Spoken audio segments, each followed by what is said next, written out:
ये वृंदावन की अधिष्ठात्री देवी हैं। ये वृंदावन की पूरी व्यवस्था को देखती हैं। प्यारे जो के नित्य केली की व्यवस्था करती हैं, और इनकी कृपा के बिना कोई वृंदावन में प्रवेश नहीं कर सकता। ये हमारी प्यारी जू की प्रिय सखी वृंदा सखी श्री तुलसी महारानी जी। चंद्रानना सखी ने कहा कि परम सौभाग्यदम राधे महापुण्यम वरप्रदम श्री कृष्ण श्यापि लब्ध्यर्थम, तो उनका तुलसी सेवनम मतम। मेरे मत में यदि तुलसी जी की सेवा की जाए, तुलसी जी का यदि स्पर्श हो जाता है, तुलसी जी का नाम कीर्तन किया जाता है, तुलसी जी को प्रणाम किया जाता है, तुलसी जी का वृक्ष लगाया जाता है, तुलसी जी को जल अर्पित किया जाता है, और तुलसी दल से नित्य भगवत सेवा की जाए, तो बहुत जल्दी श्री कृष्ण प्रसन्न हो जाते हैं। प्रतिदिन जो तुलसी जी की भक्ति करता है, तुलसी का पौधा रोप करके तुलसी जी का सिंचन करना, तुलसी जी को तिलक लगाना, तुलसी जी को माला पहनाना, तुलसी जी की परिक्रमा करना, तुलसी जी को प्रणाम करना, वो कोटि सहस्त्र युगों तक ऐसा महान सुकृत होता है कि भगवान श्री कृष्ण के नित्य समीप रहता है जो तुलसी जी की सेवा करता है। जब तक मनुष्य की लगाई हुई तुलसी की शाखा प्रशाखा बीज पुष्प सुंदर दल से तुलसी जी सुशोभित होती है, तब तक हजारों कल्पों में श्री हरिधाम में रहते हुए उसका कभी पुण्य नष्ट नहीं होता। जैसे एक दिन तो 1000 कल्प, 2 दिन 2000 कल्प, वो भगवान के नित्य धाम में महान सुकृत के बल से भगवत धाम में रहेगा, जो तुलसी जी का पक्का मान लीजिए। जब स्वयं में थे तो तुलसी जी रोपण करके तुलसी जी का एक वन लगाया था, और रोज नवीन नवीन मंजरी तुलसी दल लेकर प्रभु के चरणों में, कहीं न कहीं तुलसी जी की कृपा हुई।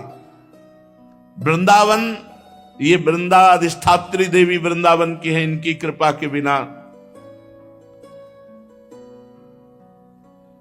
हे चंद्रानने संपूर्ण पत्रों और पुष्पों को जो उतार करके सम्मान पूर्वक पहले प्रार्थना करनी चाहिए। हे वृंदा देवी, हे तुलसी जी, भगवान श्री हरि की पूजा के लिए या प्रियाजू की पूजा के लिए हम आपके कुछ मंजरी कुछ दल लेकर के सेवा करना चाहते, आप कृपा करके मुझे दीजिए, और फिर उतार लें। ऐसे नोचना नहीं, बहुत सम्मान से बहुत प्यार से, तो तुलसी जी प्रसन्न होती हैं। जो मनुष्य तुलसी दल से श्री हरि की पूजा करता है, कोई भी पाप उसका स्पर्श नहीं कर सकता। पूर्व में किया हुआ कोई भी पाप उसको दंड नहीं मिलेगा, जो तुलसी जी की आराधना नित्य करता है। अब इतना जल भी ना चढ़ा दे, मार पुण्य हो जाए, और तुलसी जी अंतर ध्यान अनुकूल जल, जैसे मान लो गमले पे हैं तो इतना बड़ा तांबे का रोज उससे चढ़, अब भर के लोटा चढ़ा दोगे 2-4 दिन में अंतर ध्यान हो जाएंगे तुलसी जी। बहुत विवेक से जरूरत है, मतलब भारी पुण्य होगा। अब इतना बड़ा लोटा रोज जल चढ़ाओगे तो 2-4 दिन में पीली होके अंतर ध्यान हो जाएंगी। भाई इतना जल, अनुकूल जल चाहिए। एक तांबे का छोटा सा लिया, ऐसे रोज डालो, उसमें कोई फर्क नहीं, और गमला उठाकर धूप में विराजमान करो। सेवा का मतलब क्या है? जो तुलसी जी को जल अर्पित करके तुलसी जी की सेवा करता है, हरि चिंतन करता, कभी कोई पाप उसका स्पर्श नहीं कर सकता। 100 भार सोना, 400 भार चांदी,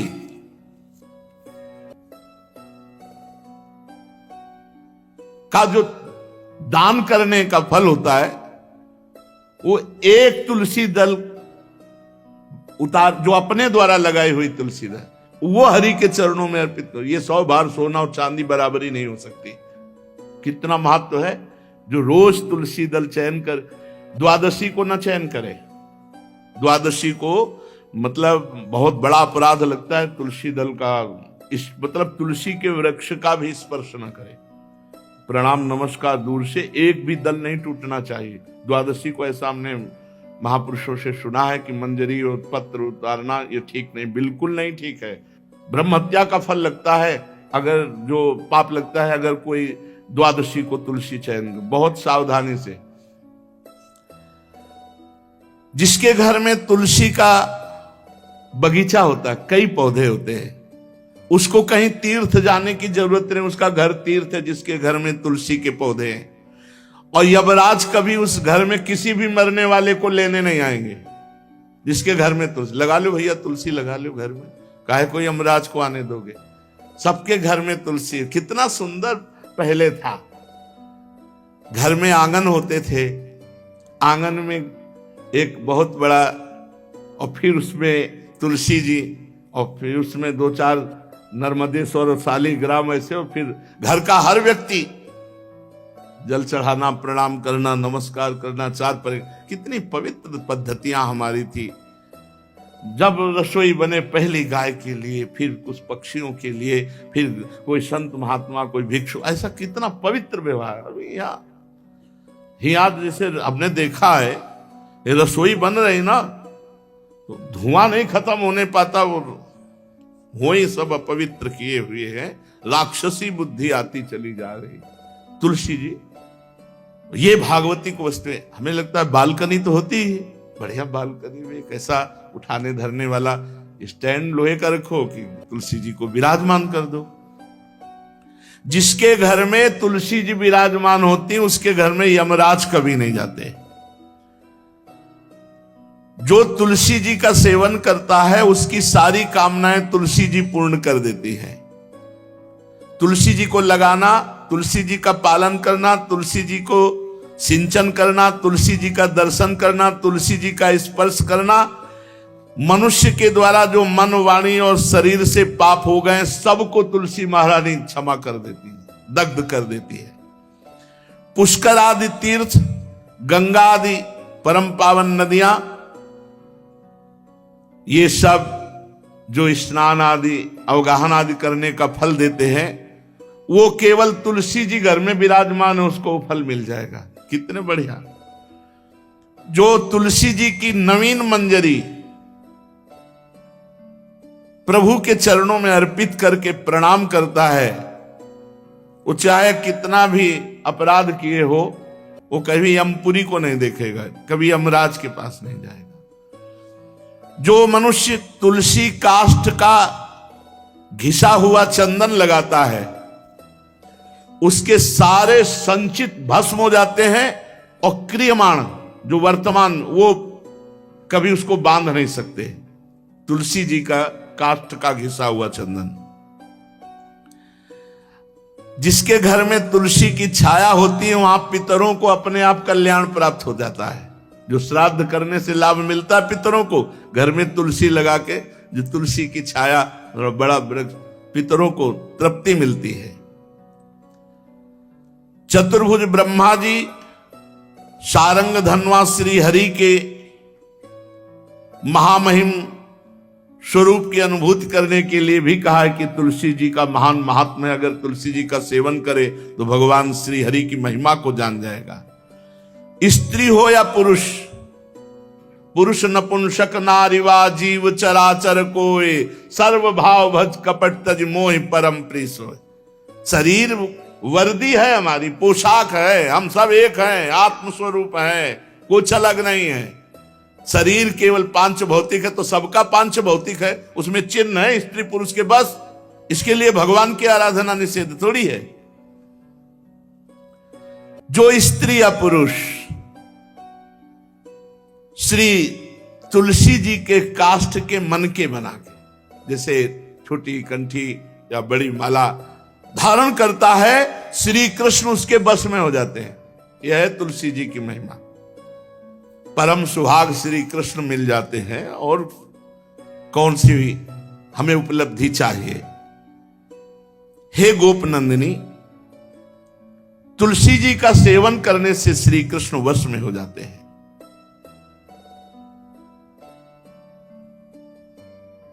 जो तुलसी की माला से नाम जप करता है, काउंटर वाली बात तो स्मृति के लिए भाई है, हम निषेध नहीं करते, नहीं बहुतों के भजन बंद हो जाएंगे, पर हम इतनी महिमा जरूर बता देते हैं कि तुलसी माला से जो नाम जप किया जाता है उससे आध्यात्मिक सिद्धि बहुत जल्दी होती है।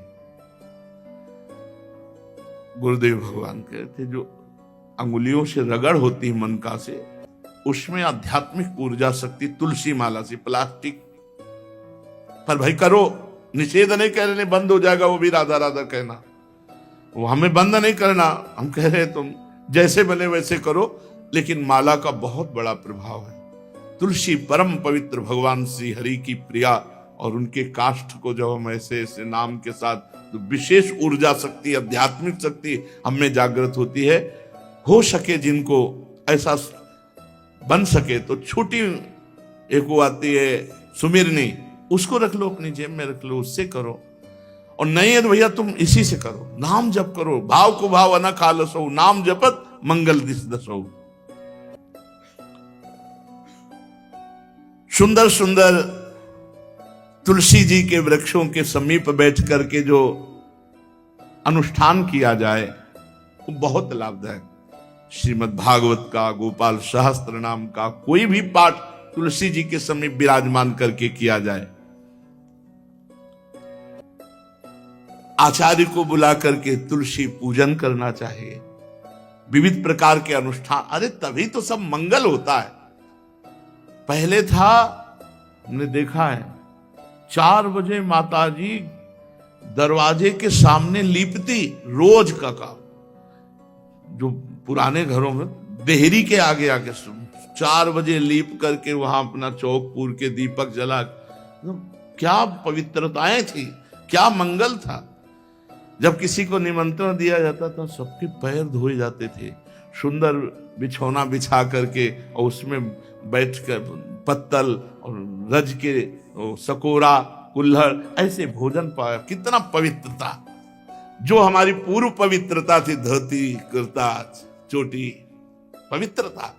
मान लो अगर बाहर जा रहे तो पैजामा कुर्ता, ऐसे बहुत पवित्र पोशाकें थी, पवित्र आचरण थे, पवित्र खान पान था। घर में जाओ तो एक पवित्रता है, किसी भी घर में ऐसा नहीं था कि देव मूर्ति ना विराजमान हो, किसी भी घर में ऐसा नहीं था तुलसी जी विराजमान न हो, 1-2 गाय जरूर होती थी, पवित्रता। अब तो बड़ा विचित्र, ये भारतीय गौएं जो श्वेत रंग की, जो अरुण रंग की, जो सींग वाली हैं, वो उनका आप दुग्ध देखिए, दूह कर रख दीजिए, स्वर्णिम कांति छाई मिलेगी। ये हमारी भारतीय पद्धति, ये हविष्यान्न, इससे देवताओं का, भगवान का, सबका अभिषेक पूजन होता है। शुद्ध गाय जो हमारी भारतीय है, तीला है उसके जैसे निकला हुआ, वो भगवान ने सेवा की है। हमारे गोविंद भगवान का नाम ही गोविंद, गौओं के इंद्र। भगवान सुबह से निकल जाते थे, शाम तक गौओं को चराते थे।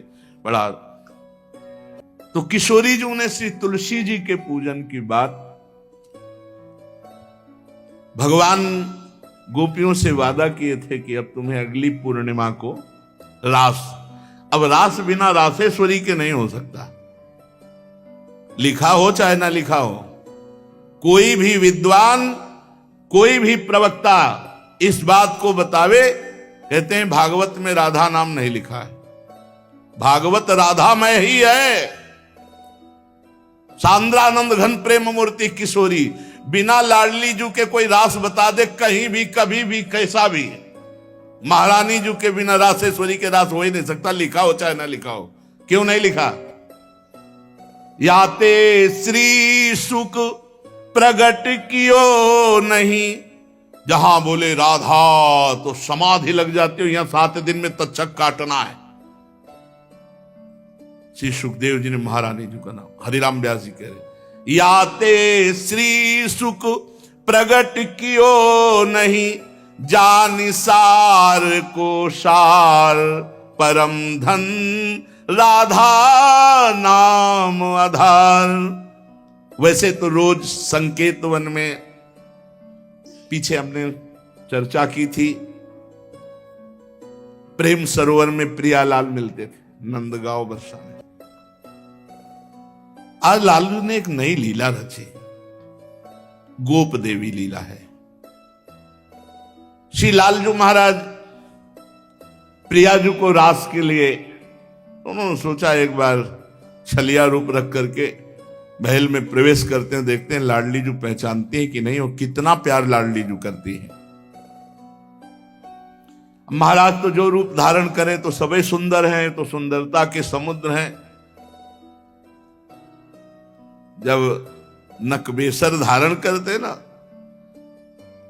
अंजन और घूंघट नीलांबर का, महाराज हृदय चूर चूर हो जाए, ऐसे सुंदर है। गोरी किशोरी भी चकोरी है जिनकी, नीलांबर धारण करके, और जिस समय लाली लगा के महाराज अपने राधा पी जी को कभी कभी जब आते हैं तो देखो ऐसा लगता है यार बलिहार है महाराज, जो रूप धारण करते हो सीधे हृदय पर प्रहार करते हो। हम पानी भी पिएंगे, भोजन भी पाएंगे तो प्रभु को समर्पित करके, और हर श्वास नाम जप करेंगे तो ये मदगत प्राणा होगा।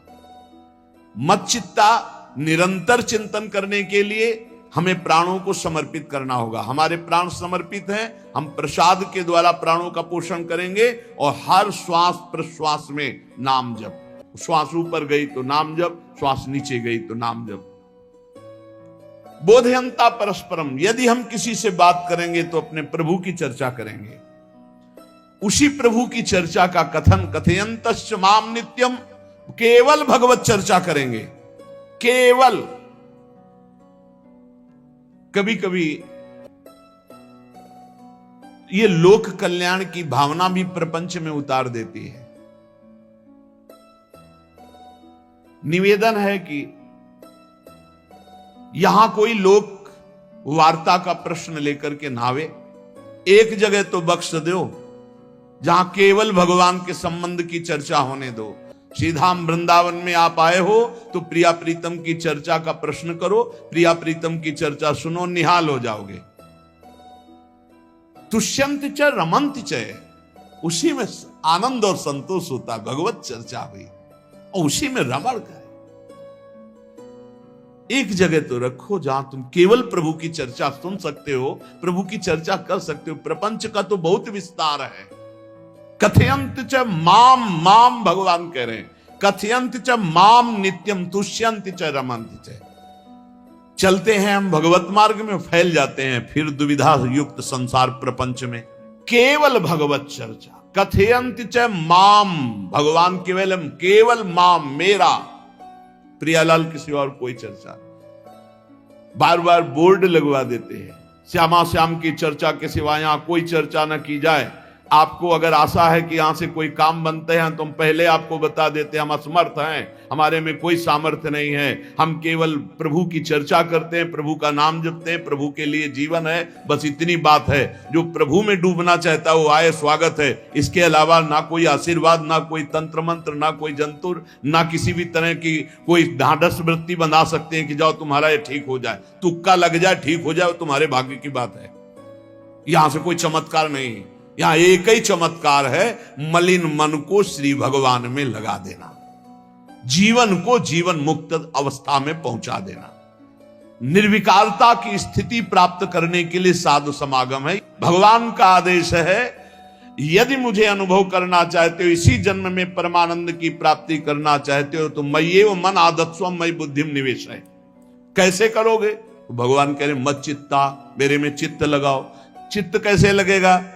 चूंकि हम प्राणों से बहुत प्यार करते, देह प्राण ते प्रिय कचुनाही, इसलिए भगवान को कहना पड़ा प्राण मेरे को समर्पित करो। कैसे समर्पित करें? जो खाओ पियो भगवान को भोग लगा के, और रात दिन नाम जप में, हर श्वास में भगवत चिंतन। अगर वार्ता करनी तो बोधयंता परस्परम, कथयंतश्च माम नित्यम, केवल मेरी चर्चा। बड़ा दुर्लभ हो रहा है, भगवत चर्चा होना बड़ा दुर्लभ हो रहा है। भैया ये सब सुनहु भरत भावी प्रबल, बिलख कहो मुनिनाथ, हानि लाभ जीवन मरण जस अपजस विधिहात। जब कर्मों का फल भोगने का आया तो महात्मा जी, और जब पाप कर्म करने जा रहे थे तो पूछ लेते हमसे कि हम पाप कर्म करने जा रहे हैं, आपकी अनुमति है क्या? तब नहीं, तब किसी ना भगवान की याद की, न गुरु की याद की, मनमानी आचरण किए। तो अब भोग आया है, अब भोग लो, उसको भोगना पड़ेगा, वो यहीं मिलेगा तुम्हें। पति पत्नी परिवार संसार मित्र, इन्हीं में सब कलह अशांति मारपीट नाना प्रकार का। अरे पूछो मत, भगवान के चरणों का जब तक आश्रय नहीं लोगे तो यहां का ये प्रेम विवाह, यहां का प्रेम तुम्हें शांति प्रदान नहीं कर सकता। भगवत भाव रखोगे, हर परिस्थिति को शांति पूर्वक निर्वाह। ये जीवन काटना भी एक कला है। मनुष्य जीवन कोई पशु जीवन नहीं है। अगर अध्यात्म नहीं तो आप इसको जी नहीं सकते, आप इस जीवन को नहीं जी सकते। अशांत रहोगे, क्लेशित रहोगे, परेशान रहोगे। जीवन की कला है द्वंद्वों में समता, संपूर्ण जगत में रहते हुए ममता रहित हो जाना, संपूर्ण क्रियाएं करते हुए अहंकार रहित हो जाना। अभी जीवन मुक्तता का आनंद आ जाए तो मच्चित्ता मदगत प्राणा बोधयंता परस्परम कथयंत च माम नित्यम तुष्यंत च रमंत च। हमारा उद्देश्य भगवत प्राप्ति का है। जो भगवत संबंध से भगवत प्राप्ति करना चाहता है उसके लिए दरबार खुला है, फ्री है, कोई फीस नहीं है, कोई शर्त नहीं है। तुम कौन हो, कहां के हो, कोई मतलब नहीं। आपका केवल संबंध भगवान के संबंध से वार्ता होगी तो यहां हो सकती है। इसलिए सावधानी होकर हमारे समय को निरर्थक ना किया जाए। बहुत कीमती समय, जब प्रश्न होता है तो फिर उस पर चर्चा करनी ही होती है। हमें सिर्फ भगवान का आदेश है, कथयंतश्च माम नित्यम तुष्यन्ति च रमन्ति च। उसी में संतोष करना, उसी में रमण करना है। हमारा भरण पोषण श्री प्रिया जी से होता है, किसी व्यक्ति से नहीं होता है। हमारे यहां श्री श्यामा श्याम विराजमान है, उनका पूरा जगत है। तुम्हारी बुद्धि में मेड़ है, भेदभाव है, उनके लिए भेदभाव नहीं। सब मम प्रिय सब मम उपजाए, तो हम अपने स्वामी के अनुसार चलेंगे। सब मेरे प्राणनाथ श्यामा श्याम के जन है। कोई भी हो, इतना ना छोटा ना इतना बड़ा, ना इतना प्रिय ना इतना अप्रिय, सब बराबर है। एक तरफ चाहे गुणात्मा, गुण से युक्त महात्मा, और एक चाहे दुरात्मा, दुर्गुणों से युक्त, दोनों को ऐसे दुलार करके श्री जी की तरफ बढ़ाने वाला मार्ग ये मार्ग यहाँ का है। कथयंत च माम नित्यम तुष्यंत च रमन्त च तेषाम सतत युक्ता नाम भजताम प्रीति पूर्वकम। जो सतत प्रेम पूर्वक मेरा भजन करता है, भगवान कह रहे ददामि बुद्धि योगम तम, उसकी बुद्धि का योग मैं करा देता हूं। ये खास बात हुई, लगाने की चेष्टा हमने की मन बुद्धि को, और भगवान आकर मन बुद्धि में विराजमान हो गए। तेषामेवानुकंपार्थ महमज्ञानजं तमः नाशयात्म्यात्म भावस्थो ज्ञान दीपेन भास्वता। भगवान कृपा करके उसके हृदय में ज्ञान प्रकाशित कर दिया। जब कोई सतत भजन करता है, प्राण प्रभु को समर्पित कर देता है, चित्त प्रभु में लगाए हुए प्रभु की चर्चा, भगवान उसके अंदर ज्ञान प्रकाशित कर देते, तो वो अनात्म भाव जो देह भाव था उसका नाश हुआ और वो भगवत भाव में स्थित हो जाता है। भगवान कह रहे हैं मच्चित्तः सर्वदुर्गाणि मत प्रसादात् तरिष्यसि। जब कोई मेरे में चित्त लगाता है तो मेरी कृपा से सारे दुर्गुणों का नाश हो जाता है। महात्मा तो भगवान बनाते हैं। करो सत्य ते साधु समाना, मैं उसे साधु बनाऊं। हमारा कर्तव्य, हमारा चित्त प्रभु में लग जाए। मेरा चिंतन करो, भगवान का आदेश है। बस खास बात है चिंतन। हमारी प्रारंभ से विशेष श्रद्धा इसी बात में रही गुरु शब्द पे, कि रात दिन कोई भी चेतना युक्त क्षण ऐसा ना जाए जिसमें भगवत विमुख होता हो। बस इसी बात की साधना जीवन भर रही। प्रारंभ में गुरुदेव ने कह दिया, जब तक चेतना है तुम्हारे में तो तुम्हारा जागृत अवस्था का चेतना युक्त एक भी क्षण व्यर्थ नहीं जाना चाहे। तो गुरु कृपा से यही प्रयास रहा है कि हमारा एक भी मिनट भगवान से विमुख न जाए। पूर्व में ऐसी स्वभाव वृत्ति बनाई थी कि लोगों को ये शंका होती थी कि ये बोल पाते हैं कि नहीं बोल पाते हैं, अर्थात इनके वाणी है कि नहीं है। मूक, मौन, जटाओं का बोझा, एक वस्त्र, बस शांत। बुलाया गया, घंटा बजा तो पहुंच गए, प्रसाद लिए, उसमें एकांत, हर समय मंत्रा। कथा में बैठे हैं, अनुकूल वचन आया तो सुन लिया, नहीं पूरा का पूरा सत्संग ऐसे ही चला गया और हमारा मंत्र चल रहा है। एक क्षण भी मंत्र से बिलग नहीं। हमारा कर्तव्य है केवल चिंतन। चिंतन करोगे तो अभी मुक्त हो, अभी परिणाम में नहीं। अभी हम राधा बोल रहे हैं, अभी प्राण निकले, अभी श्री जी के पास पहुंच जाएंगे। भगवान की कृपा का बल और साधन का तुम्हारा पूरा प्रयास, प्रयत्न। ध्यान रखो, दो से सिद्धि प्राप्त होती है, भगवान की कृपा का बल और आपकी पूरी साधना का प्रयास, प्रयत्न, कायरता नहीं। भगवान की कृपा का बल और तुम्हारा पूरा प्रयास, पूरा प्रयत्न। देखो, भगवान की दर्शन वृत्ति हृदय में जागृत हुई ध्रुव जी के पद को लेकर, कामना को लेकर। मैं भगवान का साक्षात्कार करूंगा, उनसे वरदान मांगूंगा कि मुझे सबसे श्रेष्ठ पदवी की प्राप्ति हो। चले, भगवान नारद जी मिले। पहला प्रलोभन, चलो अभी तुम्हें इस सम्राट पद पर नकार दिया। फिर भय, सांप हैं, बीछी हैं, जंगल के बड़े, और फिर यक्ष राक्षस, न जाने कौन कौन है। तुम अभी बालक हो, तुम्हें खा जाएंगे, तुम क्या तपस्या करोगे, क्या भजन। नहीं, इससे भी नहीं डिगे, कुछ भी हो, कदम वापस नहीं जाएंगे, अब तो हरि की प्राप्ति। तो गुरु मंत्र दे दिया। 6 महीने बहुत ही देह भाव रहित होकर उच्च कोटि की साधना की। बालक होने पर यही मथुरा में, मधुपुरी में देह भाव रहित होकर के, क्योंकि जंगल में ऐसे ऐसे मच्छर बड़े बड़े ना, एक मच्छर मारे तो पूरा होश खराब हो जाए, पूरी चेतना जागृत। तो उस 5 वर्ष के राजकुमार के शरीर में कितने मच्छर चिपके रहे होंगे, क्या क्या भयावह। हमने तो सैनपुर में देखा, आसन लगाए बैठे, काला नाग सांप ऐसे फुसकार रहा है। पूरा दृढ़ निश्चय है कि अगर ये काटने का समय है तो काट लेगा, नहीं काटना तो बिल्कुल नहीं काटेगा, बैठे रहो।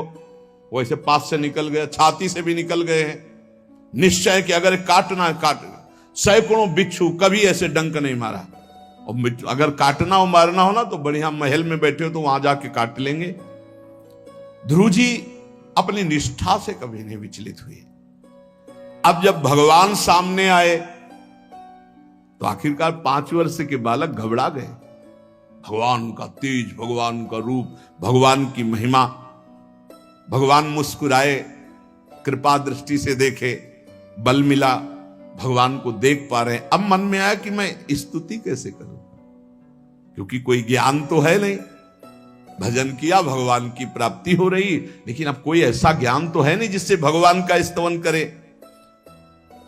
भगवान की तरफ देख करके कुछ कहना चाहते हैं, पर क्या भगवान को कहें ये ज्ञान नहीं। तो भगवान ने अपने ज्ञान स्वरूप शंख का ध्रुव जी के कपोल पे स्पर्श करा दिया। जो भगवान कह रहे, ज्ञान तो मेरी कृपा से होता है। अभी पीछे इस श्लोक में भगवान ने कहा, तेसा मेवानुकंपार्थो महमक ज्ञानजम तमहा नाशयाम्यात्म भावस्थो। अनात्म भाव का ये जो आत्मस्वरूप अनात्म देह में भाव आ गया है, इसके नाश का जो ज्ञान होता है, ये भगवान की कृपा से होता है। जे भी संग छुआया दिव्य ज्ञान और भगवान की दिव्य स्तुति की। तो ये देखा जाता है कि भगवान की कृपा से ही साधक में दिव्यता आती है, दिव्य ज्ञान आते हैं। पर प्रयत्न अपना होना चाहिए। प्रयत्न था तभी तपस्या में आए, नहीं तो प्रलोभन में फंस जाते या भय में डर जाते। ना प्रलोभन में फंसे चक्रवर्ती सम्राट पद देने पर, और ना भय में फंसे कि सांप बीछी और सिंह खा जाएगा, इससे भयभीत नहीं हुए। और प्रयत्न इतनी जोर का किया, आप भागवत में पढ़ लीजिए, देह भाव रहित होकर कितना कठोर तप, 6 महीने में भगवत साक्षात्कार। आत्मबल, भगवत कृपा बल। ये मन है बहुत डराता है, कैसे जिएंगे, बुढ़ापे में कौन सेवा करेगा, क्या दुनिया का प्रपंच खड़ा कर देता है। इसको इसी ज्ञान से काटो, भगवान है ना, भगवान सब करेंगे। भगवान के लिए हमने जीवन दिया है, ये जीवन भगवान के लिए हार। अरे दिव्य हो जाओगे, रिद्धियां सिद्धियां हाथ जोड़े खड़ी रहेंगी। भगवान जानते हो क्या भगवान है। हम एक बार भगवान के नाम पर अपने आप को न्यौछावर तो करके देखें, पर यह अहंकारी जीव मानता नहीं है। ये अहंकार का बल लिए रहता है। आसुरी प्रकृति है ये अहंकार। अहंकारम बलम दर्पम कामम क्रोधम च संश्रिताः। जिसके अंदर ये आसुरी प्रवृत्ति अहंकार होता है उसमें काम क्रोध लोभ ये भरपूर होते हैं। कहां से भगवत प्राप्ति हो? जहां ये दुश्मन रहते हैं वो घर तो तुमने सुरक्षित दे रखा है दुश्मनों को। आसुरी प्रकृति को तुमने अहंकार को अपना स्वामित्व दे रखा है। मैं वो अहंकार जिसके साथ प्रकृति लगती है। जब अहंकार और बढ़ जाता है तो ईश्वरोहम अहम भोगी सिद्धोहम बलवान सुखी। तरंग से समुद्र नहीं होता, समुद्र से तरंग होती है। हम जितने भी हैं सब तरंग हैं उस परमात्मा की। वायु विकार नष्ट हुआ, समुद्र में ही लीन हो गए, ये बात है। लेकिन एक तरंग समुद्र नहीं पैदा कर सकती। एक सूर्य चमक रहा है, कोई बंद के सूर्य दूसरा चमक के दिखाए? बहुत सावधानी से उपासना करो। ये अहंकार भगवान कह रहे हैं, भगवान ये जो अहंकारम बलम दर्पम कामम क्रोधम च संश्रिताः, इस अहंकार को नहीं मिटाया तो ये अनुभव कराने लगता है और चार बोलने लगते हैं कि आप तो भगवान हैं। तो धर्म सम्राट करपात्री जी इतने सिद्ध महापुरुष और विश्वेश्वर विश्वनाथ जी की स्थापना करके रात दिन आराधना, काशी में बड़े बड़े सिद्ध महापुरुष भगवान शिव की आराधना करते, बड़े बड़े सिद्ध महापुरुष भगवती अम्बा की आराधना करते। ये कौन सा ज्ञान प्रकट हो जाता है जो भगवत स्वरूपों का अपमान होने लगता है? मुझे यही समझ में नहीं आता। गुरु रूप से हमें शास्त्र के आचरण देने आए, मनमानी भ्रष्टाचार सिखाने नहीं आए। आज तक कभी कहीं भी भगवत स्वरूपों का अपमान महापुरुषों द्वारा नहीं हुआ। महापुरुष और भगवान में अंतर नहीं, पक्का मुझे विश्वास। हम तो चराचर जगत को भगवत स्वरूप मानते हैं, लेकिन आचरण कराने के लिए आचार्य गुरुदेव जैसे चले हैं वैसे ही चलना होता है। सदैव संतों ने अपने को अधम और तुच्छ और नीच कहा है। हनुमान जी जैसा कोई ज्ञानी महाबली, कोई त्यागी, कोई ब्रह्मचारी बैरागी, हनुमान जी जैसा कोई त्रिभुवन में द्वितीय हुआ हो तो बता दो। अतुलित बलधामम हेम शैलाभदेहम दनुजवन कृशानुम ज्ञानिनाम अग्रगण्यम। अरे जय गिर चरण दे हनुमंता चले सुगा पाताल तुरंता। हजार हजार को पकड़ के कछु मारिस कछु मर्दिस कछु मिले से धर धूरी। अब विभीषण जी से कैसे परिचय बता रहे? प्रात ले जो नाम हमारा तेहि दिन ताहि ना मिले आहारा। असमय अधम सखा सुनु मोहू पर रघुबीर। क्या दैन्यता का स्वरूप हनुमान जी महाराज। भगवान से जब हनुमान जी मिल रहे तब उनसे प्रभु आप पूछ रहे हो कि तू नाथ एक में मंद मोह बस ज्ञानी नाम अग्रगण्यम। एक में मंद मोह बस कुटिल हृदय अज्ञान पुनि प्रभु मोहि विसारेऊ दीन बंधु भगवान। जय प्रणतारित भंजन चरणों में लौट गए हनुमान जी महाराज। सबरी जी भगवान सामने बैठकर स्तुति करते हैं। जो नवधा भक्ति है वो उपदेश नहीं है, सबरी जी की स्तुति है। ये सब भक्ति सबरी जी में विराजमान, क्योंकि उसी समय सबरी जी भगवत धाम जाती है तो उपदेश तो उसको दिया जाता है जो आचरण में उतारे। सबरी जी तो सिद्ध महापुरुष अभी भगवत धाम जा रही भगवान के सामने ही।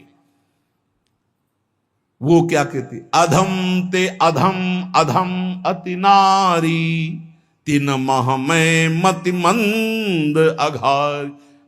हरिवंश महाप्रभु क्वाहम तुच्छ परम अधम प्राण्यो गर्ह कर्मा यत् नाम स्फुरति महिमा हरेश वृंदावनस्य। इन सब बड़े बड़े आचार्य महापुरुषों ने भगवान की दास्ता स्वीकार करके जीवन अर्पित करके आचरण करके दिखाए। जहां ये आसुरी अहंकार होता है तो ईश्वरोहम अहम भोगी सिद्धोहम बलवान। ये सिद्धावस्था नहीं है, ये तमोगुणी आसुरी अहंकार का परिणाम है जो ये दिखाई देता है भगवत स्वरूपों का अपमान करके। नहीं, यद्यपि अभेद है वो महापुरुष शिव और वो अभेद है, पर आचरण जब करेगा तो स्वामी और सेवक का करेगा। काशी नगरी सिद्धों की नगरी है, ज्ञानियों की। देखा बड़े बड़े सिद्ध परमहंस जाते हैं शंकर जी के दर्शन करने, विश्वनाथ जी के। तो जिनकी कमंडल भी नहीं, दिगंबर है ना, तो वो भी ऐसे हाथ उठा के नमः पार्वती पतये, और बस ऐसे सर झुकाए खड़े रहते हैं। जल भी नहीं है, पत्र भी नहीं है, ऐसे वो हम सब खड़े खड़े घंटों खड़े रहते। तो वहां के शिव पार्षदों से ऐसा करुणा में प्रेम हो गया था कि वो हमें नहीं हटाते थे, तो एक कोने में घंटों खड़े रहते थे और दर्शन करते रहते थे भगवान विश्वनाथ जी। तो जैसे ऐसे अवधूत आते, न कोई जल का कमंडल है, न कोई पत्र है, न पुष्प, नजदीक गए और नमः पार्वती पतये हर हर महादेव, बस सर झुका, ये है। और स्वयं शिव स्वरूप है, इतना अंतर नहीं ब्रह्मबोध में। भक्तों में भी कभी कभी आम प्रकट होता है, वो वाणी से आपको दिखाई देगा, लेकिन वो आसुरी अहंकार नहीं होता। ध्यान रखना, ये उनका भागवतिक बल होता है, ये आसुरी अहंकार नहीं होता। जैसे जनक जी की सभा लगी हुई है, भगवान श्री राम लक्ष्मण जी विराजमान है विश्वामित्र जी के समीप बड़े सौम्य भाव से। जनक जी महाराज ने देखा कि बड़े बड़े वीर आए, पर धनुष यज्ञ में धनुष को, अजगों को कोई उठा ही नहीं पाया, खंडन की तो बात जाने दो। रावण बाणासुर आया, आरती प्रणाम करके चले गए। अब आशा ही खत्म हो गई, कोई उठाने वाला ही नहीं। तो उन्होंने कहा वीर विहीन मही मैं जानी। अब मैं आज जान गया कि पृथ्वी वीरों से रहित हो गई। अगर मैं ऐसा जानता कि इस भूमंडल में कोई वीर ही नहीं अजगों का खंडन करने वाला, तो मैं ऐसा प्रण नहीं लेता, मेरी जान की कुंवारी रह जाएगी। ऐसे विकल होके वीर विहीन मही मैं जानी। जनक जी ने इतनी बात जे भी कही तो लक्ष्मण जी कूद पड़े सिंह शावक की तरह उछलकर, और कहा कि जहां रघुकुल भूषण भगवान श्री राम विराजमान हो जनक, ये बड़ी तुमने निराशापूर्ण बात कैसे कह दी? तुमने ऐसी बात कह दी जहां रघुकुल भूषण भगवान श्री राम विराजमान है। ताल ठोकी और कहा अगर इनका इशारा हो जाए, समझो, जो तुम्हारी अनुशासन पाओ, कंदुकी ब्रह्मांड उठाओ, काचे घट जिमी डारों फोरी, सकऊं मेरु मूलक जिमी तोरी, कमल नाल जिमी चाप चढ़ाऊं, जो जन सत प्रमाण ले धाऊं। हे जनक, जहां रघुनाथ जी विराजमान होते वहां ऐसी बात नहीं कहते। तुमने ऐसी बात कैसे कह दी? अगर मेरे स्वामी का आदेश हो जाए अभी तो पूरे ब्रह्मांड को कच्चे घड़े की तरह तोड़ दूं। ये अजगौ पुराना 100 योजन एक बार में दौड़ते हुए जाऊं और इसको ऐसे कमल लाल की तरह तोड़ दूं, मेरे स्वामी का आदेश हो। यह अहंकार नहीं है। पहली बात कही, जो तुम्हार अनुशासन पावो, अगर मेरे प्रभु श्री राम की आज्ञा हो जाए। और लक्ष्मण जी ने एक बात और कही कि तोरों छत्रक दंड जिमि तव प्रताप बलनाथ। आज के बाद कभी धनुष स्पर्श नहीं करूंगा यदि मेरी बात झूठी हो जाए। आपके प्रताप से इसे बरसाती छत्ते की तरह तोड़ दूं इस अजगौ को, अगर आपका आदेश हो। तव प्रताप बलनाथ, यह अहंकार नहीं है, यह भक्त का भगवत प्रताप है। दशानन कह रहा है, अरे मुझे क्या भय, तेरी सभा में अगर कोई वीर हो तो मेरा पैर उठा दे। मैं राम जी का एक छोटा सा सेवक हूं, तू मेरे प्रभु को बार बार मनुष्य कह रहा है, मैं जिनका सेवक हूं। तेरी सभा में तू जो अपने सभा बलों के बल पर बलवान होकर कहता है कि ये सब आहार है, तो मैं उनका एक छोटा सा दूत हूं। अगर कोई मेरा पैर उठा दे तो जानकी जी को राम जी हार जाएंगे, वापस चले जाएंगे। राम प्रताप सुमिरपन रूपा। सभा में पैर हाहाकार मच गया। जब स्वयं दशानन उठा तो मारा घूसा, 4 मुकुट राम जी के चरणों में गए। राम जी के चरणों में झुक, तब तेर बचेगा, मेरे चरणों में झुकने से नहीं। कोई उठा नहीं पाया। ये अंगत का अहंकार नहीं, ये भक्त का भगवत प्रताप होता है। राम प्रताप सुमेरी परण रूपा। राम प्रताप हरिवंश प्रताप ही जानत है, हरिवंश प्रबोध प्रमाणत है, हरिवंश सर्वस्व है तिनके, सुख संपत्ति दंपति जो जिनके। लक्ष्मण जी कह रहे सकौ मेरु मूलक जिम तोरी, जैसे मूली तोड़ दिया जाता 4 लाख योजन का सोने का पहाड़ सुमेरु, ऐसे उखाड़ के तोड़ के फेंक दूं। भगवान अपार सामर्थ्यशाली, और जो भगवान में चित्त जोड़े अपार सामर्थ्यशाली। हम लोग कभी कभी अहंकार और प्रताप के भेद को नहीं समझ पाते। महापुरुषों में अहंकार नहीं होता, वो भगवत प्रताप होता है। जो आसुरी अहंकार है वो तो भगवान की शरणागति से नष्ट हो जाता है। भगवान का प्रताप भक्तों के जीवन में उदय होता है। भगवान बहुत कृपालु हैं, बड़ी करुणा की है, अपना मार्ग हमें देने के लिए सत्संग दे रहे हैं, कथन श्रवण का सौभाग्य मिला है। इसी जन्म में हमें भगवत प्राप्ति करनी है। अपार बलशाली माया को परास्त करने का बल केवल भगवान की कृपा से प्राप्त होता है। इसलिए नाम जप करो, भगवत लीला गायन गुणगान करो, और भगवान से प्रार्थना करो कि मेरा अहंकार आपके चरणों में समर्पित हो जाए। सारा दोष इसी अहंकार का है। ये संस्कृति मूल शूल प्रद नाना, सकल शोक दायक अभिमाना, ताते करें कृपा निधि दूरी, सेवक पर ममता अति भूरी। हमारे ऊपर बहुत प्यार है प्रभु का, हम उस प्यार के बल से अहंकार को प्रभु के चरणों में समर्पित करके इसी जन्म में जीवन मुक्त हो जाए। शेष चर्चा आगे। श्री राधा वल्लभ लाल की जय।